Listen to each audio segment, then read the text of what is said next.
सोचिए अगर Steve job जिंदा होते तो दुनिया कितनी अलग होती। भारत के वित्त मंत्री रहे अरुण जेटली या एक्टर ऋषि कपूर, इन्हें भी शायद बचाया जा सकता था। कैंसर ने अब तक करोड़ों जिंदगियां निगल ली हैं।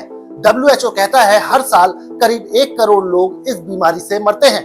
लेकिन अब रूस ने दावा किया है कि उसने दुनिया की पहली कैंसर वैक्सीन बना ली है, और वो भी 100% असरदार। सवाल यह है कि क्या सचमुच कैंसर का इलाज मिल चुका है, और अगर हाँ तो ये वैक्सीन भारत तक कब पहुंचेगी।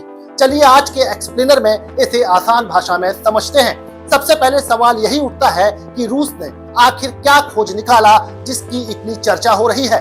6 अगस्त को रूस की federal medical and biological agency FMBA ने ऐलान किया कि उसने कैंसर की एक वैक्सीन बना ली है। इसका नाम है एंट्रोमिक्स। FMBA की चीफ ने कहा कि सालों की रिसर्च और 3 साल की प्री क्लिनिकल स्टडी के बाद ये वैक्सीन अब तैयार है और अब सरकार की परमिशन का इंतजार कर रही है। सबसे पहले इसका ट्रायल कोलोन कैंसर यानी बड़ी आंत के कैंसर के 48 मरीजों पर किया गया।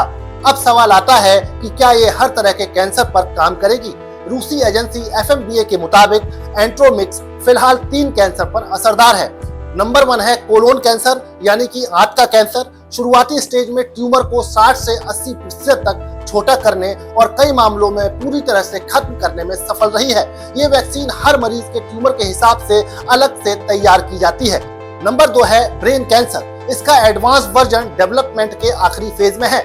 नंबर 3 पर आता है स्किन और आंख का कैंसर। ट्रायल में ये वैक्सीन असरदार रही है, सिर्फ हल्के साइड इफेक्ट जैसे थकान या इंजेक्शन वाली जगह पर सूजन दिखी है। रिपोर्ट्स के मुताबिक ये वैक्सीन फेफड़े, ब्रेस्ट और पैनक्रियाटिक कैंसर के लिए भी असरदार हो सकती है, लेकिन अभी शुरुआती रिसर्च ही चल रही है। अब समझते हैं कि यह वैक्सीन काम कैसे करती है। एंट्रोमिक्स एक mRNA बेस्ड वैक्सीन है। इसका मतलब है इसमें असली वायरस नहीं होता बल्कि उसका जेनेटिक कोड होता है। डॉक्टर मरीज के ट्यूमर से सैंपल लेते हैं, जेनेटिक जांच करके उसमें मौजूद खास प्रोटीन की पहचान करते हैं। उसी डेटा के आधार पर पर्सनलाइज्ड mRNA वैक्सीन बनाई जाती है। जब यह वैक्सीन शरीर में जाती है तो सेल्स उस कोड को पढ़कर कैंसर से जुड़े प्रोटीन बनाते हैं। इम्यून सिस्टम इन प्रोटीन्स को दुश्मन मानकर खास टी सेल बनाता है जो कैंसर सेल को पहचान कर उन्हें खत्म कर देते हैं। यानी हर मरीज के लिए अलग वैक्सीन, 1 पेशेंट 1 वैक्सीन। अब बड़ा सवाल, क्या इस वैक्सीन के बाद कैंसर कभी लौटेगा नहीं? जवाब है नहीं। यह वैक्सीन गारंटी नहीं देती कि कैंसर दोबारा नहीं होगा। शुरुआती स्टेज में कई मरीजों का ट्यूमर पूरी तरह खत्म हो सकता है। एडवांस स्टेज में यह ट्यूमर की ग्रोथ को धीमा कर सकती है और मरीज की जिंदगी लंबी कर सकती है।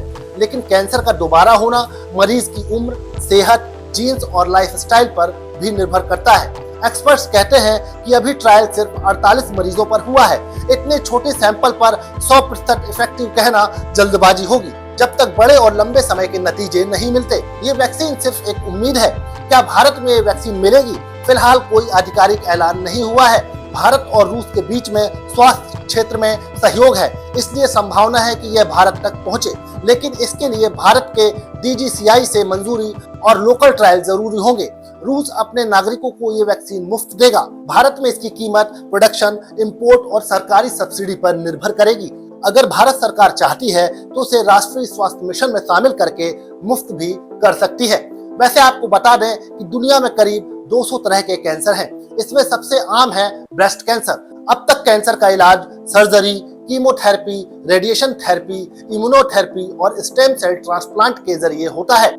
वैक्सीन के स्तर पर अमेरिका की सिप्ल्यूसल T प्रोस्टेट कैंसर के लिए है, HPV वैक्सीन सर्वाइकल कैंसर के लिए, hepatitis B vaccine liver cancer को रोकने के लिए, और 2024 में क्योरवैक कंपनी ने ब्रेन कैंसर के शुरुआती ट्रायल्स में सफलता का दावा किया था।